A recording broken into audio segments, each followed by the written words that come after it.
నమస్తే. Micro finance స్కామ్‌లో ఆరోపణలు ఎదుర్కొంటున్నటువంటి మంగ్లీ కేసుకు సంబంధించి కొన్ని ట్విస్టులు, కొన్ని మలుపులు తిరుగుతా ఉంది. ఒక్కొక్క అడుగు ముందల పడుతున్నట్లు కనిపిస్తా ఉంది. బషీర్బాగ్ ప్రెస్ క్లబ్‌లో ఒక 4 రోజుల క్రితం మంగ్లీ తమ్ముడు శివ చౌహాన్ ప్రెస్ మీట్ పెట్టి నాకు ఎలాంటి సంబంధం లేదు, నాకే కాదు మా అక్కకు ఎవ్వరికి సంబంధం లేదని ఆయన చెప్పే ప్రయత్నం చేశాడు. ఆయన చెప్పిన మరుసటి రోజే రమావత్ మధు ఖాతా నుంచి మంగ్లీ తమ్ముడు శివ చౌహాన్ ఖాతాకు డబ్బులు ట్రాన్సాక్షన్ జరిగిందని సైఫాబాద్ పోలీసులు తేల్చేసిండ్రు. దాదాపు లక్షల ట్రాన్సాక్షన్ జరిగినాయి. ట్రాన్సాక్షన్ జరిగిన వెంబడే డ్రా చేసుకున్న పరిస్థితి కూడా మనకు వార్తల్లో కనిపించింది. అది ఇప్పుడు లేటెస్ట్గా ఏంటంటే హిమకాంత రెడ్డి, ఈ రమావత్ మధు, హిమకాంత రెడ్డి వీళ్ళ పేర్లు ప్రధానంగా వినిపిస్తూ ఉన్నాయి ఈ కేసుకు సంబంధించి. నిన్ననే ఒక ఫోటో కొత్తగా విడుదలైంది. మిరప తోట, టమాటా తోటలో ఈ రమావత్ మధు, భరత్ చౌహాన్, మంగ్లీ ఫోటో దిగడం, ఒక వీడియో రావడం, ఆ వీడియోలో రమావత్ మధు, తర్వాత మంగ్లీ చెల్లెలు, వాళ్ళ మదరు, ఇవంతా ఎపిసోడ్ నడుస్తూ ఉంది. ఒకవైపు వీళ్ళు దేవుళ్ళపై ఒట్లు పెడుతున్నారు, శివ చౌహాన్ కానీ లేకపోతే మంగ్లీ కానీ, ఓవైపు దొరికిపోతూ ఉన్నారు. అంటే రోజుకు ఒక అడుగు ముందుకు పడుతున్నట్టుంది. సంబంధం లేదని చెప్తున్నారు, కానీ సంబంధం ఉన్నట్లు కొన్ని ఆధారాలు బయటకు వస్తున్నాయి. అయితే ఈ అంశం గురించి మాట్లాడదాం. మనం రమావత్ మధు అసిస్టెంట్ రమావత్ రమేష్కి ఒకసారి ఫోన్ చేద్దాం.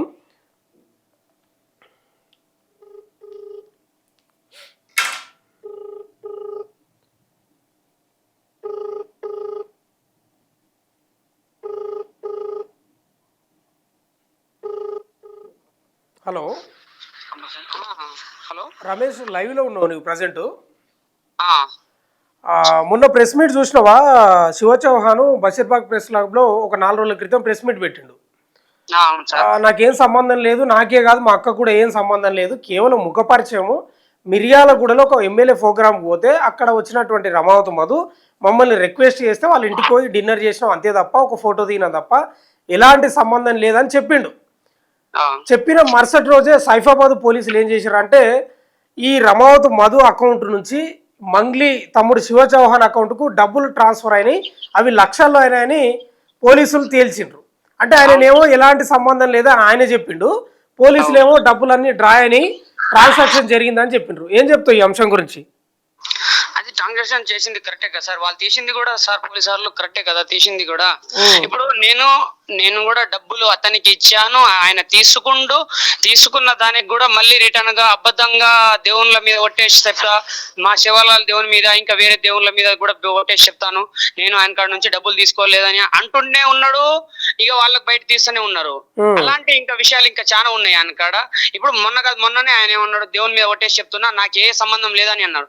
ఇంకా మొన్న ఫోటో వచ్చింది కదా, ఆ ఫోటో ఇంత ముందు కూడా నా కాడ ఉండేది, కానీ ఆ ఫోటో కొన్ని కారణాలుగా నేను తీసేసిన. మనకెందుకు అని ఇంత ముందు తీసుకున్నాను. నేను ఆఫీస్ లో ఉన్నప్పుడు కూడా ఆ ఫోటోలు ఉన్నాయి. నా ఫోన్ పోయింది, ఆ ఫోటో కూడా పోయింది మొత్తానికి. అంటే ఆ ఫోటో ఏది మిరప తోటలో దిగిందా? నా మిరప తోటలో దిగిన ఫోటోలు కూడా అప్పుడు నా ఫోన్ ఖరాబ్ అయిపోయి పోయింది. ఆ ఫోటో అప్పుడు కూడా నా కాడ ఉంది. కొంతమంది కాడ ఉంటే అడిగితే ఇవ్వలే నా ఫోటో, లేకుంటే ఆ ఫోటో నేనే తెచ్చేటోని. అది కూడా కానీ ఆ ఫోటో నేను తీయలే, నా కాడ కూడా లేదు. వేరే వాళ్ళ నుంచి నా ఫోటో వచ్చింది అది, కానీ నన్ను తీయలే ఆ ఫోటో అయితే, నేనేం చేయలే. అదే విధంగా సార్, అదే విధంగా ఆయన అన్ని చెప్తానే ఉన్నాడు. ఇక కేసు పోతూనే ఉన్నాయి, అన్ని పోలీస్ సార్లు బయట తీస్తూనే ఉన్నారు. కానీ ఇప్పటికైనా కొంచెం నిజాలు చెప్తే బాగుంటదని నేను ఇప్పటికీ అంటున్నా. ఇప్పుడు అన్నింటి అంటే అబద్ధం అనుకుందాము. నేను కనీసానికి రమేష్ నువ్వు వచ్చిండు పైసలు ఇచ్చిండని కనీసం ఆ మాట అయినా చెప్పొచ్చు కదా ఆయన. నువ్వు అంత దూరం పోయినావు, ఒకసారి నువ్వు అట్లే లైన్ లో ఉండు. మొన్న బషీర్బాగ్ ప్రెస్ క్లబ్ లో మాట్లాడుతూ నీ గురించి మాట్లాడిండు, ఒకసారి విను. లైవ్ లో విన్నా, అది మొత్తం విన్నావా? మళ్ళా వింటావా? మీ ఇష్టం, వినిపిస్తే ఒకసారి వినండి. ఎందుకంటే ఆయన మాట్లాడిందే మీరు వినండి. ఒక్క నిమిషం, ఒక 10-20 సెకండ్లలో అయిపోతుంది, వినండి. ఆఫీస్ లో ఈ ఫోటోలు దిగడం జరిగింది. అక్కడ ఎవరెవరు ఉన్నారు, ఎక్కడి నుంచి వచ్చారు, వాళ్ళంతా ఏంటి అని చెప్పేసి నాకు తెలియదు. ఓన్లీ అది ఒక జిఎన్ఐ ఆఫీస్, ఏదో జిఎన్ ఆఫీస్ అని చెప్పేసి ఓపెనింగ్ కి మాత్రమే పిలిచారు నన్ను. జూన్ 9న అక్కడ ఫొటోస్ దిగినాం, అంతా అయిపోయింది. దాని తర్వాత ఈవినింగ్ టైంలో నేను రిటర్న్ రావాలి అనుకొని, నాకు తొందరగా వెళ్ళాలి. నేను జూన్ 10న అక్క బర్త్డే ఉంది కాబట్టి, రేపు నాకు బర్త్డే ఉంది అక్కది, ఆ పనులన్నీ నేను చూసుకోవాలా, పైగా నాకు ఫీవర్ ఉంది, నాకు చాలా ఇదిగా ఉంది, వెళ్ళాలి అంటే సరే అని చెప్పేసి 2-3 వ్యక్తులతో నన్ను డ్రాప్ చేయడం జరిగింది. వీళ్ళు కూడా వచ్చారు ఆ రోజు జూన్ 9th నైట్ టైంలో. చాలా లేట్ అవ్వడం జరిగింది ఆ రోజు ఈవినింగ్, లాంగ్ కాబట్టి మేము ఉండే ఏరియా నుంచి వీళ్ళ ఏరియాకి మల్లేపల్లి గ్రామానికి, సో ఈ ఆఫీస్కి. సో వీళ్ళు ఎవరైతే నా మీద ఈ పర్సన్ ఎవరైతే నా మీద మొన్న చెప్పడం జరిగింది, వీళ్ళు ఎవరో కూడా నాకు తెలియదు. జస్ట్ డ్రైవర్లుగా వచ్చిర్రు, వెనకాల నన్ను వదలడానికి వచ్చిర్రు. వీళ్ళు వచ్చి నా దగ్గర ఫోటో తీసుకున్న ఫోటో ఇది. మా ఇల్లు బ్యాక్గ్రౌండ్లో, ఇది మా ఇల్లు బ్యాక్గ్రౌండ్. ఇక్కడ ఆఫీస్, బ్యాక్గ్రౌండ్లో ఒక ఆఫీస్ ఉంటుంది. సో ఇంటి దగ్గర దిగిన ఫోటోని ఈరోజు ఇన్ని లక్షలు ఇచ్చాము, అన్ని లక్షలు ఇచ్చాము అని చెప్పేసి అబద్ధాల ప్రచారం చేస్తున్నారు ఈరోజు. సో దయచేసి గమనించాలి మీరు, ఇది అక్కడ జరిగిన విషయం. విన్నావా? అబద్ధాలు ప్రచారం చేస్తున్నావు అని చెప్తా ఉన్నాడు నీ మీద. వినిపించిందా నీకు? వినిపించిందా? వినిపించింది. ఇతనే కనీసానికి నా పేరు కూడా అతనికి తెలుసు. కనీసం నా పేరు కూడా చెప్తలేడు. ఇతని అంటే నేను ఆ రోజు నేను డబ్బులు ఇవ్వలేదా? 30 లక్షలు తీసుకుండు కదా, ఆయన చేతుల్లో అయితే తీసుకుండు కదా. ఇప్పుడు నేను అక్కడ పోయినప్పుడు ఒక ఫోటో తీసుకుందాం అని అంటే వాళ్ళ ఇంట్లో పోని నేను చెప్పిన, ఆ ఇంట్లో పోయినప్పుడు వాళ్ళక్క అంటే మంగళక్క ఉన్నది, మంగళక్క తోటి ఫోటో దిగుదామని అంటే రమేష్ అని అన్నది. ఆమె ఇక్కడ ఫోటోలు దిగదు రమేష్, మనం ఎక్కడైనా ప్రోగ్రాంలు ఉన్నప్పుడు ఫోటో దిగాలి, కానీ ఇట్లాంటి టైం కాడ ఫోటోలు దిగొద్దు అని అన్నప్పుడు ఎవరన్నారు ఈ మాట? ఈ మంగళక్క అన్నది. ఇవాళ కూడా అదే మాట అంటున్నా, అది కూడా అదే మాట అన్నా. మంగళక్కతో ఒక ఫోటో దిగుదాం అక్క అని అన్నా, కానీ నాకు ఫోటో దింపలే, ఒక్క ఫోటో కూడా ఇవ్వలే. ఇంకోటి ఏంటంటే, ఇప్పుడు నేనైతే అబద్ధం చేస్తాను, నాతో పాటు ఇంకోటి షూరిటీగా అయితే ఉన్నాడు కదా, ఇంకో వ్యక్తి అయితే ఉన్నాడు కదా, వీటిలో నేను ఇద్దరము డబ్బులు కోకపేట సర్వీస్ రోడ్ లో అయితే 30 లక్షలు నెట్ క్యాష్ ఇచ్చినాం. కనీసానికి ఇప్పటికి నా పేరు కూడా ఆయన తెలియలే. ఇతను అని అంటే నేను మనిషి కానా? నా పేరు ఆయన తెలియదా? మొత్తం ఇన్కార్డు ఉన్నాయి, మొత్తం ఫేక్ సార్, ఇన్కార్డు మొత్తం ఫేక్. అదే విధంగా నేను ఒకటే అంటున్నాను, నేను ఏమంటే ఒక్కసారి నాతోటి ఇప్పుడు ఎట్లయినా నువ్వు అంటున్నావు కదా, ఎట్లయినా నువ్వు అంటున్నావు, ఇప్పుడు నువ్వు ఆ లైవ్ లో చెప్పకంటే నాకే ఏదో పోలీస్ స్టేషన్ లో కూర్చుందాం, ఎక్కడో పోలీస్ స్టేషన్ లో కూర్చొని మాట్లాడదాం, ఒకసారి మాట్లాడదాం అన్న. నేను ఇట్లా రాలేదా, నా ఫేస్ చూడవని ఒకసారి. వాళ్ళ అక్క చెప్పింది కదా, ఈ ఫేసేనా పైసలు లెక్క పెట్టిందని అన్నది కదా, నా ఫేస్ కూడా చెప్పింది, ఇదే ఈ ఫేసేనా నీకు పైసలు ఇచ్చింది. నేను అది చెప్తా కదా సార్. అంటే ఎదురెదురుగా కూర్చోవాలంటున్నావా? ఎదురెదురుగా కూర్చొని ఒకసారి మాట్లాడదాము, కావాలంటే మంగళక్క కూడా పిలవండి, నేను కూడా మాట్లాడతా అక్కతోటి. అక్క నేను అక్కడ రాలేదా అక్క, అట్లా ఎందుకు అబద్ధం మాట్లాడుతారు? మేము కూడా పైసలు ఇచ్చినాం అక్క, మేము మా ఇంట్లో ఏమైనా తయారైతే లేదక్క, మేము కూడా ఎవరో కాడ నుంచి తెచ్చి మేము బత్తమని తెచ్చినాం, కానీ మీలాంటి మోసగాళ్ళ చేతులలో మేము ఇట్లా పోతామని నాకు తెలియదని నేనే అంట అక్కకు. అదే మీ ఫోటో మీదనే వేలు పెట్టి చూపిస్తూ ఈయన ఏదో డబ్బులు ఇచ్చినని చెప్తా ఉన్నాడు. అసలు ఈయన ఎవరో తెలియదు, కేవలం ఆ మల్లెపల్లి నుంచి కోకపేటకు డ్రాప్ చేయడానికి వచ్చిన తప్ప అసలు అంత అవాస్తవాలని చెప్తున్నాడు. మరి నీ మీదనే మీరు కూడా ఇప్పుడు మీరు మధుకాడు కూడా ఏమన్నా పోండి, ఆఫీస్ ఓపెన్ ఉన్నప్పుడు ఈ రమావతి రమేష్ అనేటోడు నువ్వు రమేష్ కి పైసలు ఇచ్చి నువ్వు పంపలేదా అని ఒక మాట చెప్పాను, నిన్ను వదిలేస్తాం మొత్తానికి అని ఆయన కూడా అన్నా. ఆయన చెప్పినప్పుడే మా సార్ అంటే మాకు అప్పుడు మేము పని చేసాం కాబట్టి సార్, నేను ఇప్పుడు మామూలుగా సార్ అంటున్నా కదా, ఆయన చెప్పలేదని ఆయన కూడా చెప్తాడు కదా. నువ్వు తీసుకోపో రమేష్, నువ్వు వీటలు రమేష్ ముగ్గురు పోరి వదిలేసి రండి అని అన్నప్పుడే నేను పోయి అక్కడ కోకపేట సర్వీస్ రోడ్ లో ఆయన పైసలు తీసుకోండు, అక్కడ పోయి ఒక ఫోటో దిద్దాం అక్క అని అంటే ఆమె ఫోటో దిగాలి. కోకపేటలో ఇప్పుడు కోకపేటలో వేరే కార్లో ఇచ్చిండ్రా అని చెప్పినావు కదా ఒక ఇంటర్వ్యూలో, నిజంగానే ఇచ్చినాడా?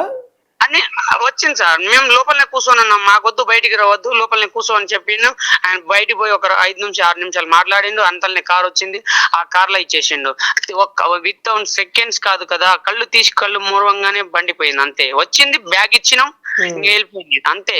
కావాలంటే ఆ డేట్ చెప్తా, ఆ డేట్ లా లైవ్ అంటే మనకు లొకేషన్ తీసినా గానీ వస్తుంది, బండి వచ్చిందా లేదా అనేది. మీకు కూడా అది సార్ వాళ్ళకి తెలుసు, మనకు కూడా అంత అవగాహన లేదు దాని గురించి అని నేను అంటున్నా. అది కూడా తీస్తే బయటకు వస్తుంది సార్. ఇప్పుడు మరి డబ్బులు అయితే రమావతి మధు నుంచి శివచౌహాన్ అకౌంట్ కు బదిలీ అయినాయంట కదా, ఇప్పుడు వస్తున్నాయి కదా సార్. నిజాలుగా మాట్లాడుకుందాం అని ఆయన అంటుండు కదా, ఏదైనా అవస్థలు మాట్లాడకండి, ఇది అబద్ధాలు మాట్లాడకండి అని అంటే ఆయన అబద్ధాలు ఆయన కాండే వస్తున్నాయి కదా సార్. ఇప్పుడు మొన్న దాకా ఏమన్నాడు, నేను కనీసానికి అక్క అక్కడ వచ్చింది నీ ఫోటో నేను ఫ్రేమ్ కట్టించి ఇంట్లో పెడతా అని ఆ రోజు అన్నాను. మళ్ళీ తర్వాత ఏమో ఓపెనింగ్ కి నేను వస్తా అని మాకు చెప్పిందని అన్నా. మరి మీ ఇంట్లో పోయి తిన్నది నేను చూశానా, మీ తోటలు పోయి కూర్చొని నేను ఫోటోలు నేను చూసినానా, మరి ఇవెందుకు వస్తున్నాయి సారు? అందరు నేను కూడా లంబాడి జాతికి పుట్టినాను, నువ్వు కూడా లంబాడి జాతికి పుట్టినావు, నువ్వు రోజుకు ఒక తండకు రా, నేను కూడా చెప్తున్నా రోజు ఒక తండకు రా, నువ్వు కూడా ఒక ఫోటో దిగు, రోజు ఒక తండకు వెళ్ళు. ఎట్లా ఎందుకు ఓళ్ళ ఇంటికి పోయింది, నువ్వు మధ్య ఇంటికే పోయినావు ఎందుకంటే ఓకే నీకు ఆయనకి సంబంధం ఉంది అమ్మా, అమ్మా మంగళక్క, నీకు ఆయనకి సంబంధం ఉంది. ఇప్పటికైనా నీ మూడో కన్ను ఆ శివుని దేవునికి మూడో కన్ను ఎట్టు ఉన్నదో నీకు కూడా ఉందేమో, నువ్వు కూడా ఒకసారి తెరుచుకొని తీయమ్మా. ఇప్పుడు ఒక వీడియో బయటకు వచ్చింది చూడు, అది మంగళి వాళ్ళ చిన్న చెల్లెలు కనిపిస్తుంది, వాళ్ళ అమ్మ. ఎందుకు పోయిండు మధు అక్కడ వాళ్ళ ఇంటికి? ఏడాది అసలు సార్ మనకు తెలియదు సార్, అది ఇంట్లో పోయింది, ఏం చేసినదా ఎట్ట చేసినా అని మనకు తెలియదు సార్. పోయిండు. ఇప్పుడు నిజాలు వస్తున్నాయి కదా సార్, అన్ని ఫోటోలు నాకనే ఉండాలంటే నేను కూడా కాదు కదా. ఓల్ దగ్గర ఉన్నాయి అవన్నీ ఇప్పుడు వస్తున్నాయి సార్. ఇప్పుడు ఫోటోలు ఇప్పుడు వస్తున్నాయి సార్. దయచేసి సార్లకు కూడా నేను ఇప్పుడు రిక్వెస్ట్ చేసి ఏమనంటే, ఉన్నాయి వీళ్ళ కాడ డబ్బులు ఉన్నాయో ఆస్తులు ఉన్నాయో ఏమున్నదో వాళ్ళ కాడ నుంచి కొంచెం మాకు వచ్చేటట్టు చూస్తేనే మా వాళ్ళు బతారు సార్, మేము కూడా బతాము. లేకుంటే సస్తారు సార్, ఇది ఊకనే చచ్చిపోతారు మనుషులైతే. ఇప్పుడు మీకు నమ్మకం కలుగుతుందా మరి? ఇప్పుడు పోలీసులు దర్యాప్తు చేస్తా ఉన్నారు, ఇది కన్ఫర్మ్ సార్. నేను అంటున్నా కదా, రేవంత్ రెడ్డి సార్ అనుకుంటే ఏ పని అని అయితే పెద్ద ఆఫీసర్లు సార్లు ఉన్నారు, అందరి పేరు నాకు తెలియదు సార్. పెద్ద సార్లు ఉన్నారు, ఆ సార్లు కూడా ఒకసారి ఫోకస్ చేస్తే అన్ని డబ్బులు వస్తాయి. ఇప్పుడు కొత్త డీజీపీ బాధ్యతలు స్వీకరించండి కదా సివి ఆనంద్. మొన్న ఒక విలేకరు కూడా అడిగింది, ఇట్లా మంగ్లీ కేసు ఏంది సార్ పరిస్థితి అంటే, చూస్తానులే అది కూడా, దాని గురించి నేను తెలుసుకుంటా, సిఐడి చేతిలో ఉన్నట్టుంది కదా అది. నేను కూడా ఇప్పుడు కొత్తగా వచ్చిన సారికి కూడా చేతులు ఎత్తి మొక్కుతున్నా నేను ఒక్కనే. ఇప్పుడు నా వరకు అయినా చూసి, అంటే నా వరకు డబ్బులు కాదు సార్, నేను చెప్పే నిజాలైనా వాళ్ళతోటి ఒప్పించి మా డబ్బులు మాకు వచ్చేటట్టు చూడవని నేను ఇప్పటికీ నిన్న వచ్చిన కొత్త సారికి రిక్వెస్ట్ చేస్తున్నాను, నా తరపు నుంచి, ఒక్కని తరపు నుంచి. ఎందుకంటే ఆడ చూసి నేను చేసి నేను తిన్నది నేను ఆడ ఉన్నది నేను అన్ని చేసిన సార్, నేనే చేసిన ఆడ పని నేనే చేసిన, వాళ్ళకి డబ్బులు ఇచ్చిన నేనే. పాపం వాళ్ళకి ఏం తెలియదు, వాళ్ళు వస్తారు పొద్దున్న నుంచి సాయంత్రం ఏదో ఒక టైంకి వస్తారు, మళ్ళీ ఒక 5 నిమిషాలలో వెళ్ళిపోతారు. ఆ విధంగా అయిపోయింది. నేనే ఉన్నా, నేనే చేసిన, ఆ రకంగా అట్లని. ఓకే.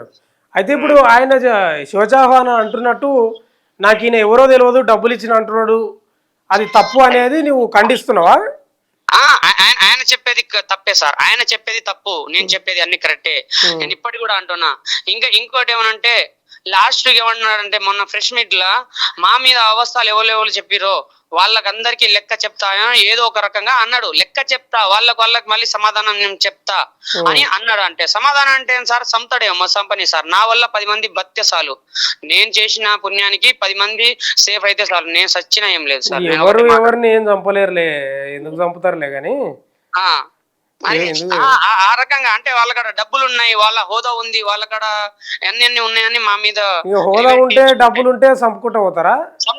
ఇప్పుడు అదే మాట ఉంది సార్, వాళ్ళ కాడ అదే మాట ఉంది. మొన్న కూడా అదే మాట అంటున్నాను, లైవ్ లోనే అంటుండు సార్. వాళ్ళ మీద నేను మళ్ళీ రివెంజ్ ఏదో రకంగా అన్నాడు, రివెంజ్ ఏదో అన్నాడు సార్. ఆ మాట లాస్ట్ కి అన్నాడు. ఈ అవస్థలన్నీ మాకు తెలిసిన తర్వాత మా మీద నిందలు ఎవడు పెట్టిండో వాళ్ళకి మేమేంటో చూపెడతామో ఏదో రకంగా మాకు అన్నాడు. అది ఆ మాట అన్నాడు. అట్లా ఇప్పటికైనా నేను అంటున్నా, మంగళక్క అయినా శివన్న అయినా ఎవరైనా సరే ఒక్కసారి మాకు చూడండి అన్న, వీళ్ళు మనుషులు చచ్చిపోయింది ఒకసారి చూడండి. మీరు కూడా ఎక్కడెక్కడ డబ్బులు పెట్టారు తీసుకున్నారని నేను డేరుగా అంటున్నా, తీసుకోలేదని అంటలేను, తీసుకున్నారన్నా. అదేలే వెయిట్ చేయండి, దర్యాప్తు అయితే కొనసాగుతుంది కదా. మొన్ననే ఒక వార్త వచ్చింది సార్.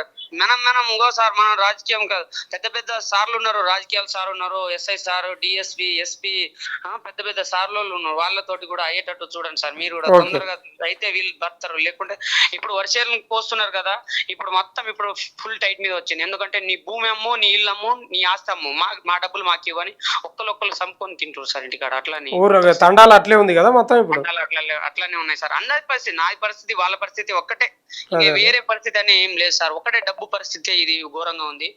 అందరికి ఒకసారి కలిసి వాళ్ళు కూడా చెప్పేటట్టు మీరు కూడా చేయండి సార్ కొంచెం దయచేసి. ఓకే మరి thank you. Ramavati Madhu assistant Ramesh ఈయన మొన్న వీడియోలో చెప్పిండు కదా, ఈయన ఫోటో చూపించుకుంటూ ఈయన ఎవరో తెలియదు నాకు డబ్బులు ఇచ్చినని అలిగేషన్ చేసి అంతా వాస్తవని ఇప్పుడే చెప్తున్నాడు. డబ్బులు ఇచ్చినాము, కోకాపేటలో ఒక వేరే కారు వస్తే మేము ఉన్న కారే కాదు, మమ్మల్ని అసలు దిగనీయలేదు శివచౌహాన్, ఆ డబ్బులు వేరే కార్లు వేస్తే వితిన్ సెకండ్లు వెళ్ళిపోయింది అని చెప్తా ఉన్నాడు. మీరు ఒట్టు పెడుతున్నారు ఒక సైడ్ దేవుళ్ళ మీద, ఓవైపు ఏమో దొరికిపోతూ ఉన్నారు.